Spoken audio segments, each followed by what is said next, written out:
साहू, आप देख रहे हैं एक्सपो छत्तीसगढ़। छत्तीसगढ़ में जैसे जैसे चुनाव की तारीख नजदीक आ रही है, वैसे वैसे आरोप प्रत्यारोप का दौर भी बढ़ गया है। हम बात करेंगे दुर्ग जिले के वैशाली नगर विधानसभा से कांग्रेस प्रत्याशी मुकेश चंद्राकर से। हमारे संपादक की खास चर्चा। कांग्रेस के दुर्ग जिला अध्यक्ष एवं वैशाली नगर विधानसभा के कांग्रेस के विधायक प्रत्याशी श्री मुकेश चंद्राकर जी, आइए हम सीधे उन्हीं से बात करेंगे। मुकेश जी, सबसे पहले मैं ये जानना चाहूँगा कि आप अगर वैशाली नगर के विधायक बनते हैं तो आपकी 5 प्राथमिकताएं क्या होगी? प्राथमिकताओं में जो रहेगी मैं सबसे पहले तो यहाँ के डेवलपमेंट पे फोकस करूँगा।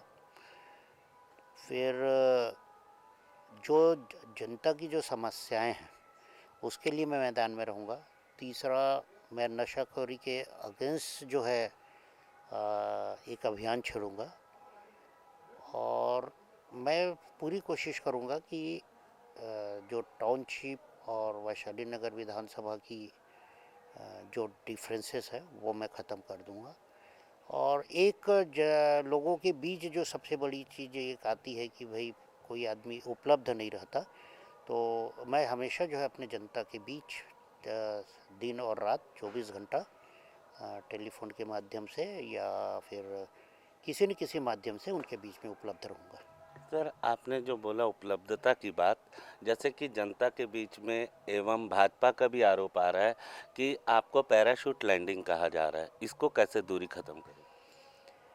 देखिए, भाजपा ने जो कैंडिडेट डिक्लेयर किया है वो कैंडिडेट सबसे पहली चीज़ तो वो खुद स्थायी नहीं है।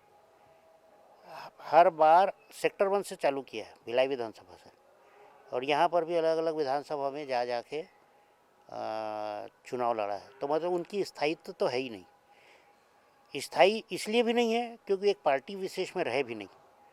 पहले वो हमारी पार्टी कांग्रेस में थे, फिर वो कांग्रेस पार्टी छोड़ के निर्दलीय बन गए, फिर निर्दलीय बनने के बाद वो फिर भाजपा ज्वाइन कर लिए। भाजपा भी ज्वाइन किए तो भाजपा के ग्राउंड विचारधारा से आज तक नहीं जुड़ पाया वो। तो दूसरी बात, हम लोग कोहका के बासिंदे हैं। अच्छा। है ना। हमारे जो पूर्वज हैं वो कोहका बस्ती के रहने वाले हैं।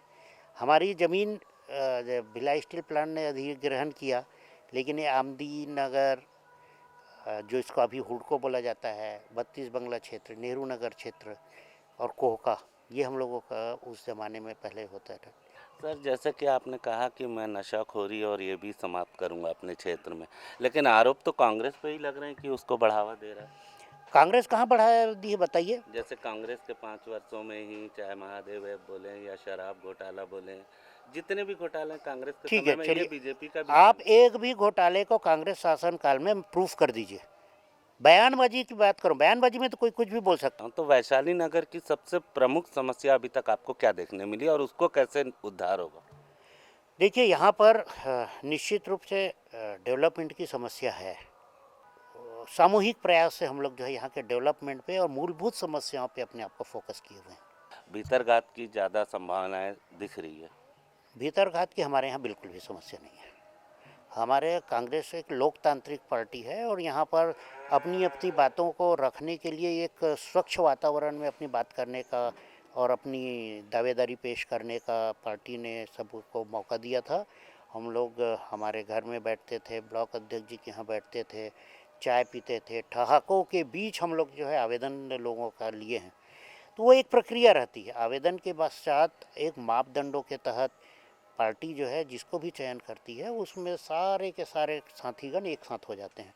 तो मैं आपकी चीज़ को सिरे से खारिज कर रहा हूँ कि हमारे यहाँ किसी भी तरह की भीतरघात की संभावना है। भाजपा का प्रत्याशी जो है वो कहता है मैं 51,000 वोटों से जीतूंगा, तो आप जनता के बीच जा रहे हैं तो आपको क्या संभावनाएं दिख रही है?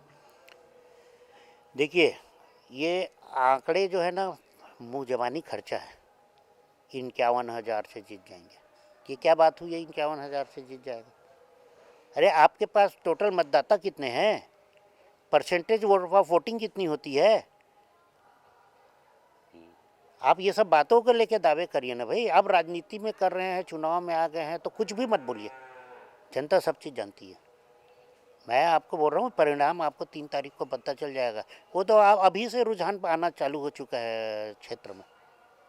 छत्तीसगढ़ में ईडी के दबाव को आप किस रूप में देख रहे हैं, क्या वजह? देखिए बीजेपी यहाँ सिरे से ख़त्म हो चुकी है, तो वो अपने अस्त्र के रूप में ईडी का प्रयोग कर रही है। बाकी जो गैर भाजपा शासित राज्य हैं वहीं पर ईडी की कार्रवाई होती है। भाजपा शासित राज्य में कभी नहीं होती, भाजपा के लोगों के ऊपर ईडी की कार्यवाही नहीं होती है। तो ये वो उसको एक तरीके से अस्त्र के रूप में उपयोग कर लिया। और आप अपने प्रत्याशी के लिए क्या कहना चाहेंगे जो अपोजिट में खड़े हैं? देखिए अपोजिट प्रत्याशी के बारे में आकलन तो जनता जनार्दन करेगी ना, उसका आकलन मैं कैसे कर सकता हूँ? वो आपको करना होगा। आपको कौन बेटर लग रहा है? आपको चतुराई चाहिए कि आपको भलाई चाहिए? इसका आकलन आपको करना है। हम लोग 24 घंटा भलाई करते हैं, हमारे अंदर आपको चतुराई नहीं दिखेगी। ये थे मुकेश चंद्राकर जी, वैशाली नगर विधानसभा के विधायक प्रत्याशी कांग्रेस के तरफ से हैं और इन्होंने स्पष्ट रूप से भाजपा को अपने आड़े हाथों लेते हुए, चाहे ईडी का मामला हो, चाहे भ्रष्टाचार का मामला हो, सभी मुद्दों पर इन्होंने खुलकर अपनी बात रखी। कैमरामैन प्रमोद के साथ मैं टीवी मुरली, एक्सपोज छत्तीसगढ़ न्यूज़ के लिए। धन्यवाद। देखते रहिए एक्सपोज छत्तीसगढ़।